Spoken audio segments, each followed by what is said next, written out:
Hey Tubesters, it's arenforestsong. So this is the second time I'm working on this video because I got cut off. Yeah, I think I was focusing too much on the fact that I was worried about running out of time, so I was like, my speech was slower and it's not as fluid. I'm gonna say now, pardon the mess.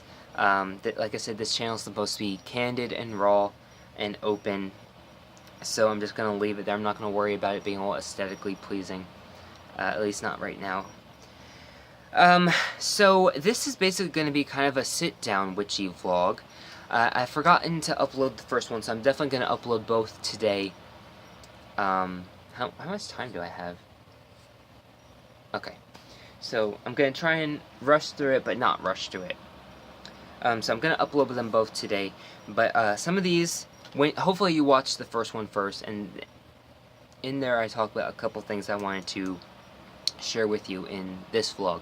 So I'm going to do those first.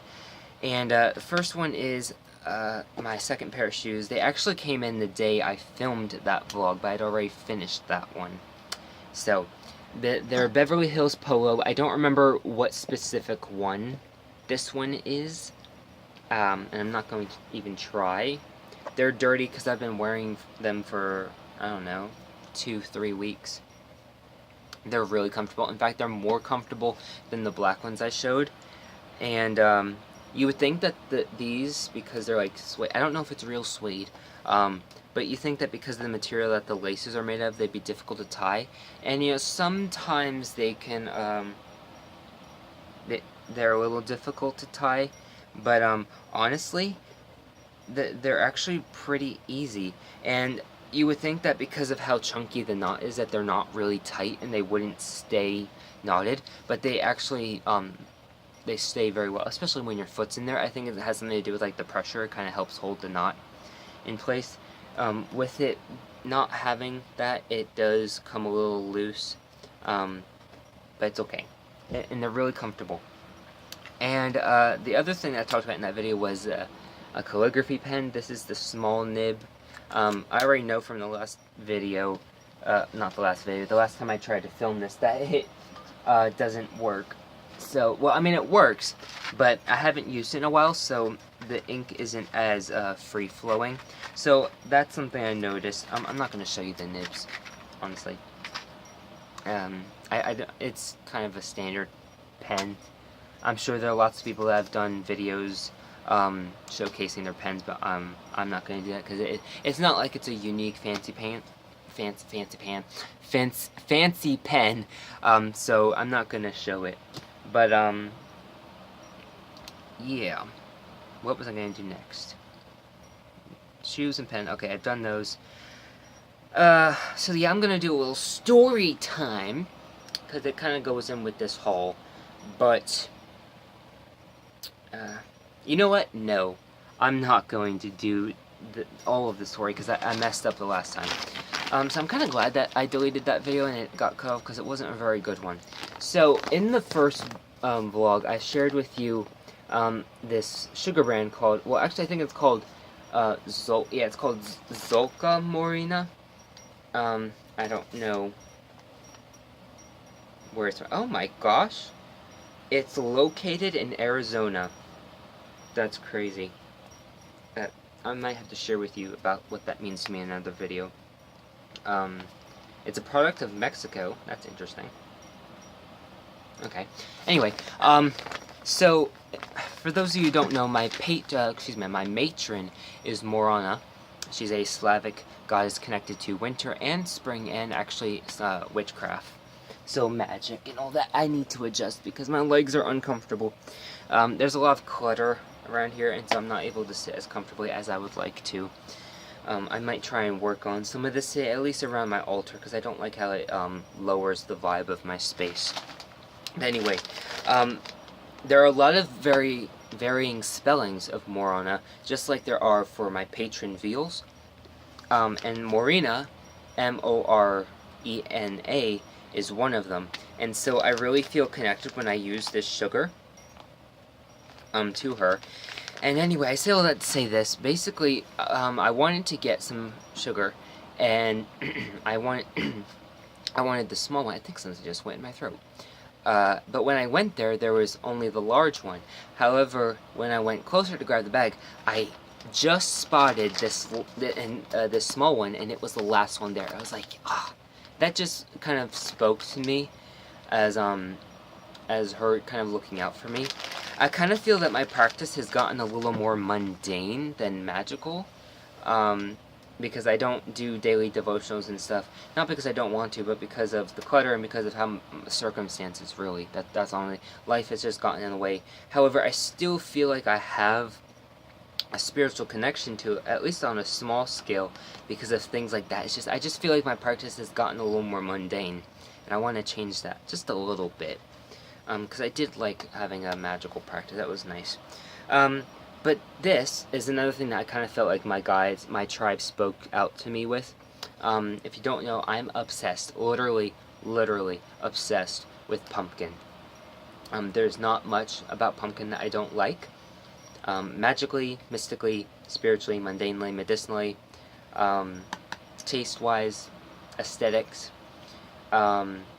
I will admit that I prefer the more rustic harvest pumpkin decorations, excuse me, rather than the Halloween ones or even cutesy ones. Just because that's just my preference, honestly. But I just wanted to show you this label again. It's so beautiful. This was the last one there, and I was just so grateful, so amazed to have the opportunity to buy it. I'm kind of losing my train of thought, so I'm like, that's why it sounds like I'm trailing off, because I am. Anyway, so it's like, I went to this, finished my major grocery shopping, and then when I went to another one to pick up something for someone, I think this was actually in the same aisle. I don't even remember exactly. Oh yeah, they wanted some sun butter.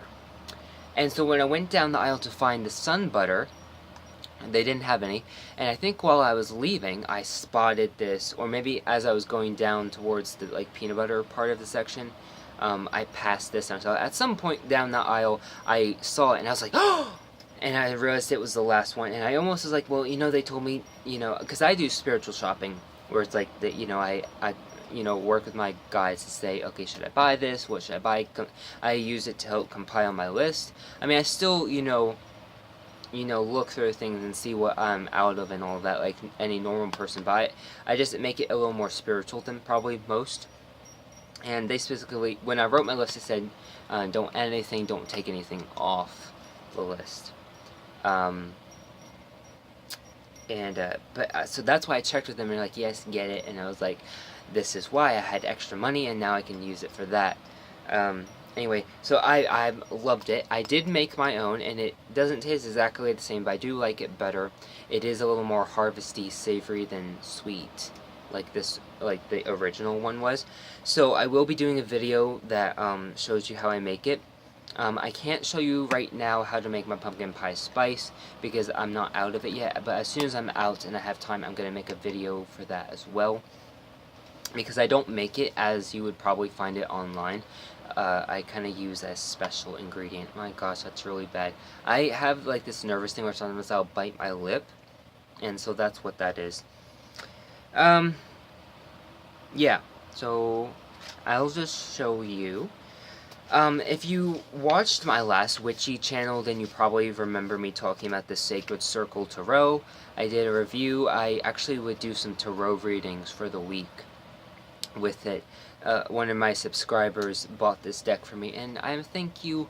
I don't remember what your name was. I don't know if I actually ever learned your real name, but unfortunately we kind of just like, I actually fell out of talking with pretty much everyone in the magical community, and that was kind of explained in my in the first episode of Candid Confessions, which, by the way, I'm going to do a part 2 of that video, which is going to be a more extended, expanded version, because I don't feel that that one was very respectful or did it justice. I kind of feel like I just flew through it, because I only had 5 minutes to film. So yeah, I'm going to do that again. But anyway, So this is a deck that this is a card that comes from the Sacred Circle Tarot, and it's the ill-dignified Eight of Swords. I keep on wanting to say Eight of Wands, but it's the Eight of Swords. And I want to show you something. Do you see anything that speaks out to you? Hopefully it's not showing up in reverse, because then it probably won't speak out to you then.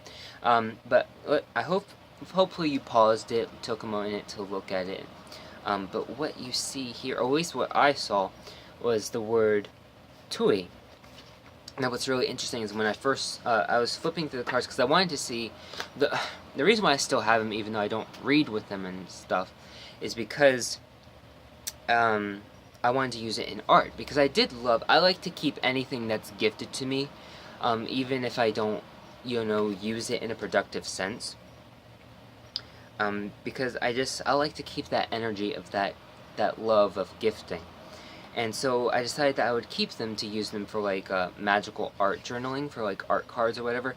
And so I was pulling this out because I wanted to like maybe glue a piece of paper on the back and have it as like a writing card. And when I saw this one, I saw the word Tui. And what's funny is that I actually pronounced it correctly. Most people, they'd see that and they'd say toi. But I just intuitively, unknowingly, intuitively said Tui.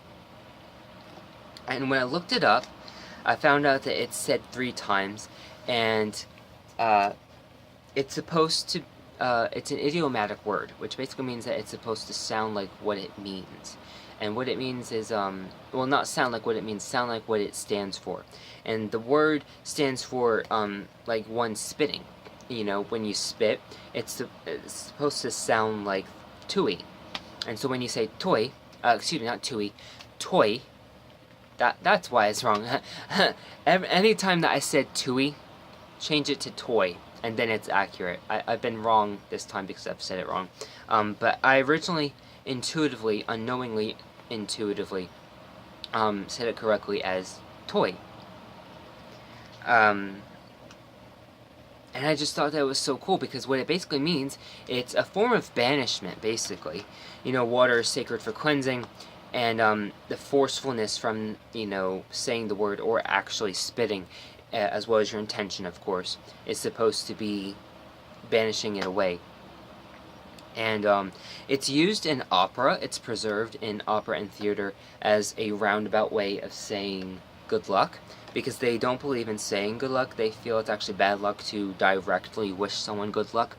However, when you're doing this, because it, banishes away unlucky and malevolence, it's supposed to help let good luck naturally come to you. And so toy is used to break maleficium, which is hexes and curses, as well as banish unwanted spirits. And when you delve deeper, you'll see more often than not that it talks about banishing the devil. So obviously it has Christian undertones. But the reason why I thought that was so cool is because it ties into the meaning that the booklet says. You temporarily get relief from your problems by distancing yourself rather than trying to solve them. Which I think is kind of cool because, the problem would be like maleficium or unfortunate situation, bad luck, all of that could be tied into, what this card is saying and the problem. And toy, is about banishment. And what are you doing when you're banishing? You're creating distance. So I just thought that was so cool how, like, those two things tied together in this meaning. So I'm considering actually, going back to reading these cards and maybe just like finding the symbolism behind them. Because as far as I know, there's no companion book to this deck as of yet. But anyway, yeah, I just want to share with you those things because I thought it was kind of cool. So, now what? Okay, I think I'm going to share with you some more recent hauls that I've, purchases. I want to first off by saying I am going a little deeper into the tarot, and so I would like any suggestions on free courses, or any not overly priced books on tarot. However, I also need to say that I don't want any beginner's books, even though I do classify myself as a beginner. I want books that can be used by beginners, but can also be used by intermediates and even maybe in advanced people, tarot readers, because whenever I buy beginners books or read something that's for beginners, I just fly through it too quickly, and there's just not enough content that really that I really get to absorb and find useful. I feel that a lot of it's just repeated stuff, and so that's why I don't want any.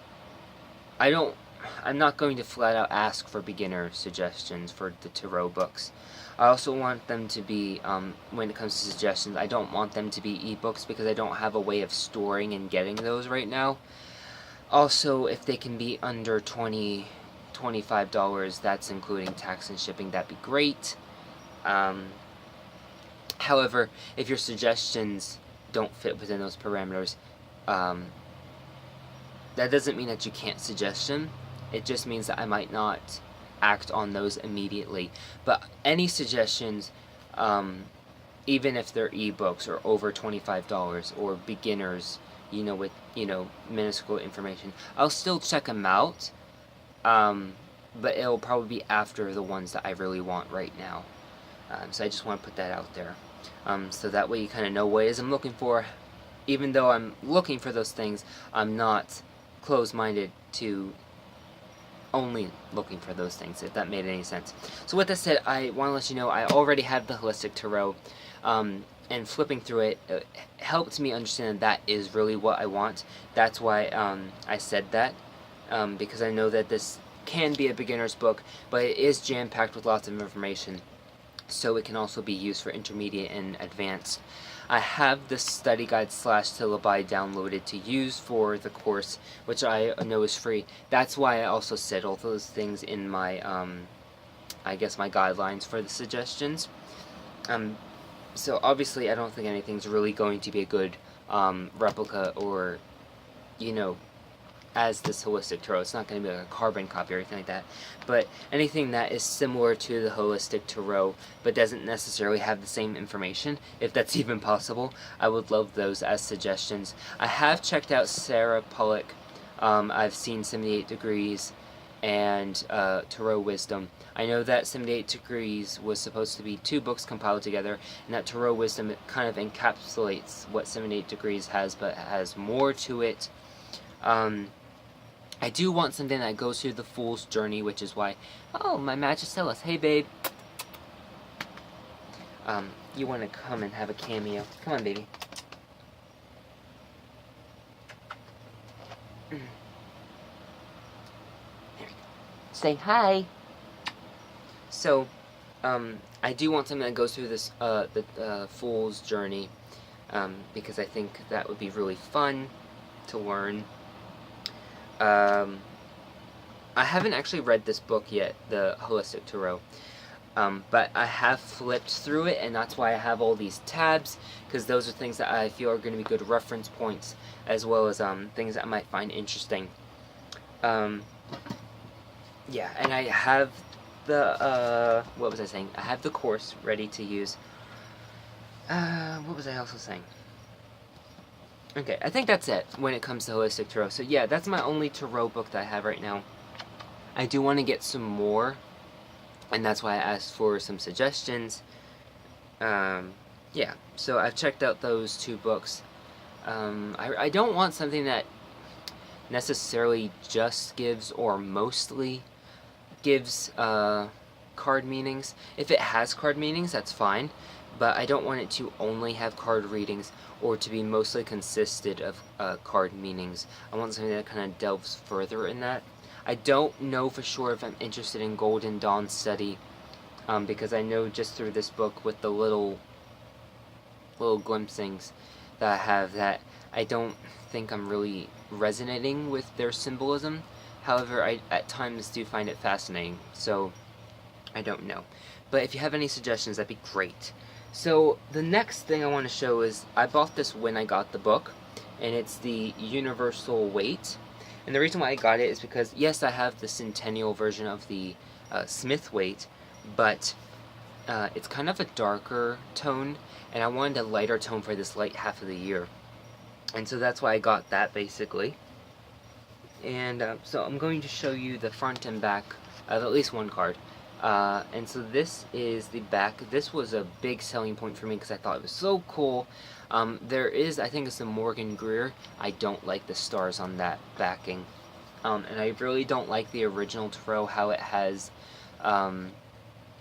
the plaid. I'm not a fan of that. I am someone that kind of wants interesting backings because that's what you're going to see the majority of the time when you're shuffling.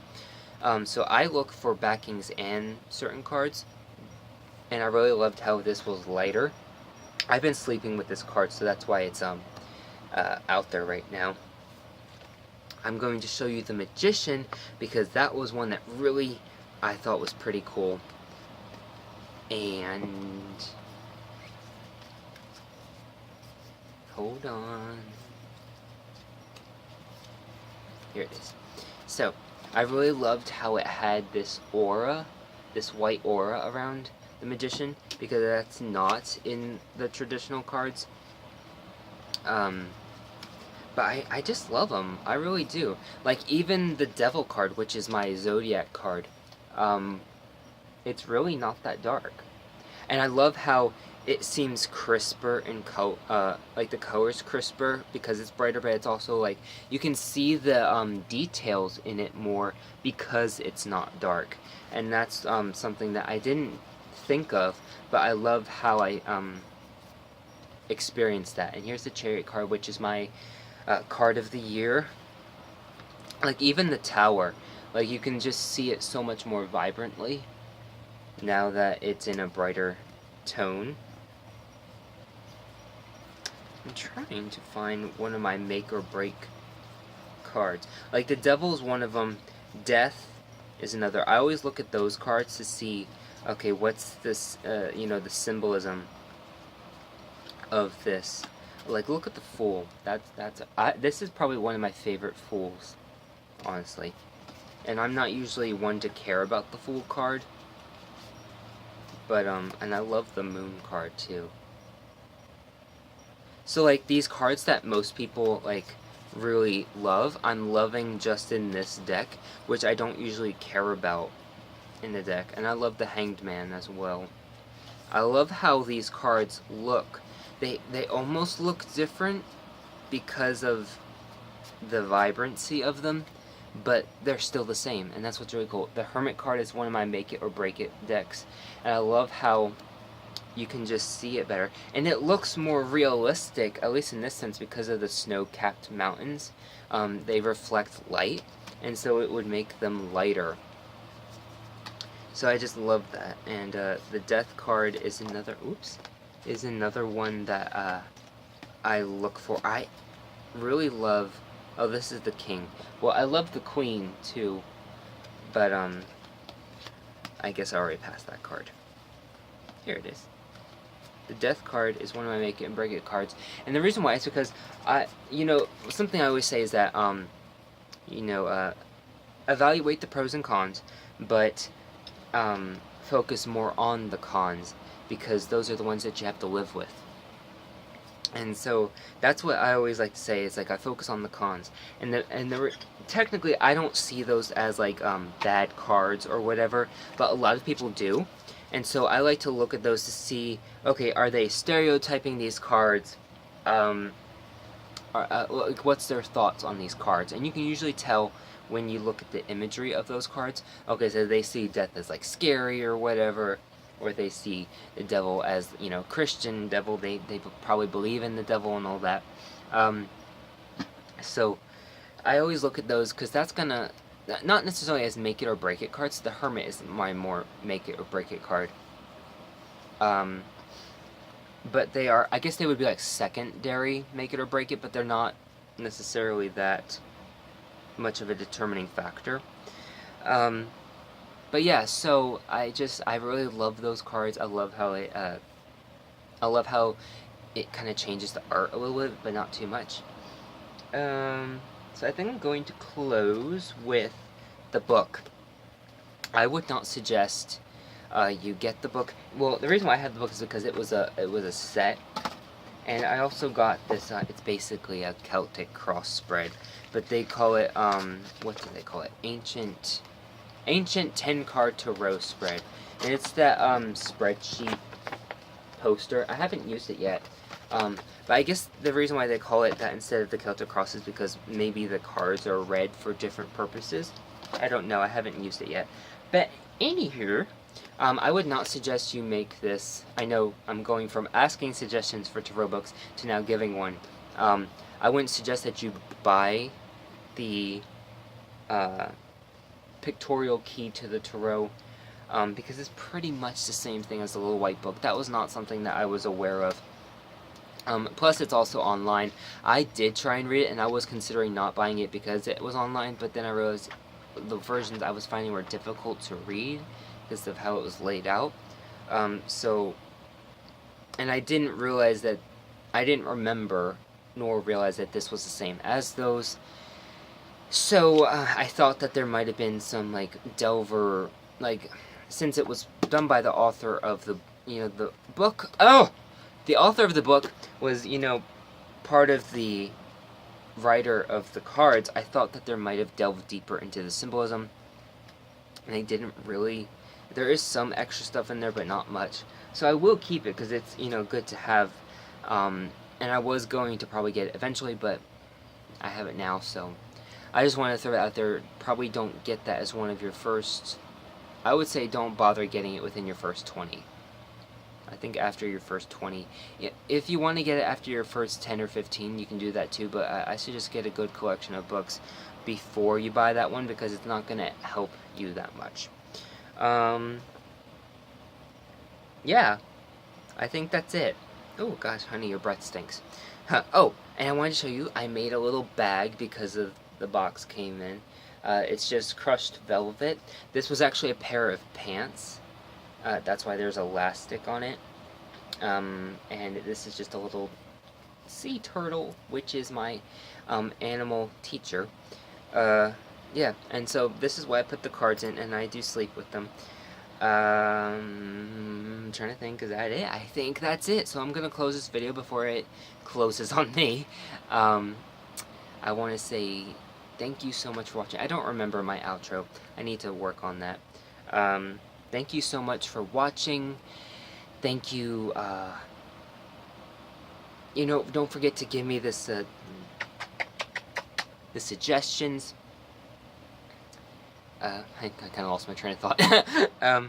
Yeah, give me suggestions on tarot books that are, have a good amount of information, but can still benefit a beginner, as well as any courses, but aren't too pricey and are also physical copies.